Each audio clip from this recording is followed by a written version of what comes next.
Hello everyone! For today's video ay may i-share ako na new ESL company na pwede nyong applyan. But first, I want to thank you all sa lahat nag-watch, nag-view, tumapos ng video ko, nag-comment, nag-subscribe, nag-like ng videos ko dito sa YT, especially nung first na in-upload ko nung January. So yun talaga yung talagang nag-trending. At ngayon nasa 8,000 views na siya, I guess, or 7,900. So hindi ko talaga in-expect, guys, na maging 8K views or kahit 1K views na hindi ko talaga in-expect. Kasi yung nasa isip ko lang nun, sino pa kaya yung pwede kong masabihan or ma-sharean tungkol sa mga ESL companies or nalalaman ko tungkol sa ESL. Kasi when I start last year, ay meron din namang nagtatanong sa akin. Kasi before, nung bago pa ako, syempre wala akong alam. Ako yung pasimpleng nagtatanong-tanong, nagsisearch, nagwa-YT. Ngayon, I'm glad na I'm able to help people. Sana lang ay may na-hire sa inyo. Sana nakatulong yung ibang videos ko.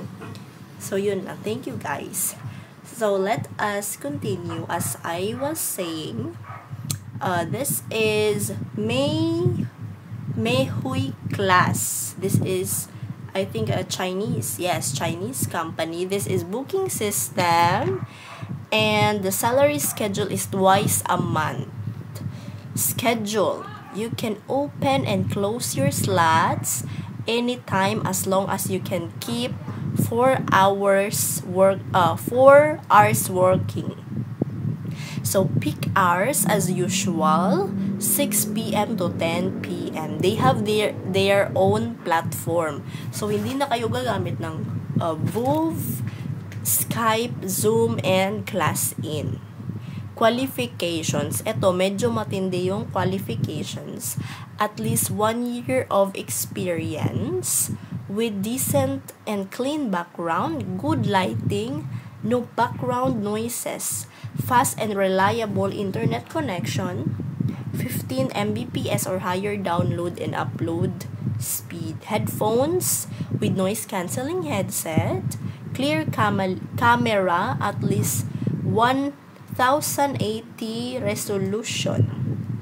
Okay, kung hindi naman clear yung camera nyo, pwede kayong magbili ng webcam with backup power and internet. Ito, mabibili to sa mall or online. So, if you are interested, please send your following requirements to eslteachers@gmail.com and put class link as your email subject. Okay, complete requirements, video introduction, resume, teaching certificate if meron. Yun lang. Oh, the rate pala. Rate is 100 pesos per 25 minutes. Okay, di rin siya bad kasi mostly companies ay 100 pesos 50 minutes na siya or 1 hour na siya. So guys, I hope na susubukan yung mag-apply dito or sa mga minention ko sa previous video ko.